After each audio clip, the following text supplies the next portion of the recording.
fa ho an'ny teknisianina malagasy sy ireo mpijery baolina malagasy ihany koa dia nanany nambarany tamin'ity androany ity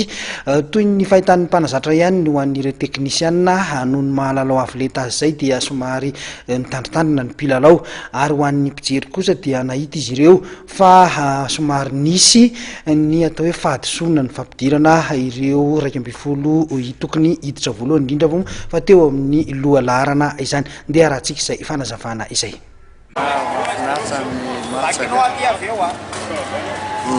Inona ny hitanao hoe mety lesoko atao anatin'ilay izy inona ny fanasarana tokony atao? Ny zavatra fahitako an'le match teo nanaraka an'le fomba filalaoan'ny adversaire ny mpilalao malagasy. Tsika nefa kely dia mbola manao baolina ambony ihany. Dia rehefa avy eo le baolina rehefa tonga any amin'ny tanin'ny adversaire dia le mamerina le baolina le ampovoany tsy misy olona fa lasa banga be manitsy ny amin'ny axa dia le mitam-baolina be loatra le olona mitam-baolina nefa tsika olona kely dia matetika lasa ny adversaire foana ny baolina. Mety anahoana ny lalao miverina? Lalao miverina manana fanantenana satria ny adversaire tsy maintsy attaque dia tsika manao contre-attaque dia izay no mety ananako fanantenana fa mandresy. Lalao miverina zany misy fanantenantsika tokony ho resitsika ny Angola reny fa nisy teo amin'ny fandarana mpilalao nisy kelintsiny teo amin'ny loha laharana dia lasa tsy tafiditra le loha laharana niditra fa tao amin'ny fizaram-potoana faharoa fa za matoky fa tafavoakotsika ary manao an'io tranony io amin'ity maty tsaraky 12 zay nataotsika mbola tsy resy misy mibary in-3 sahala dia imbalona andresy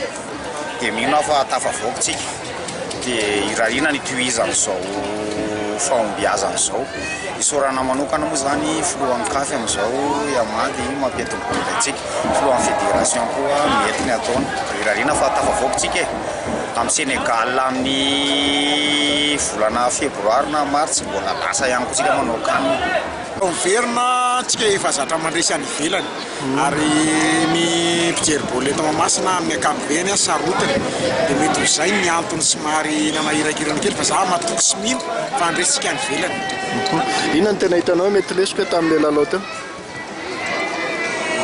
Techniquement ngamba tsy dia hitrahako fa le deuxième ballon fotsiny zany somary nanapa-olana kely tamin'ny premier mi-temps fa tsy dia tena hoe nisy lesoka fa tsy dia tena sananafika tsika fa no izay tahoatra zay fa za manantena hoe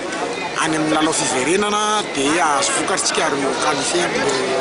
fananana manaraka.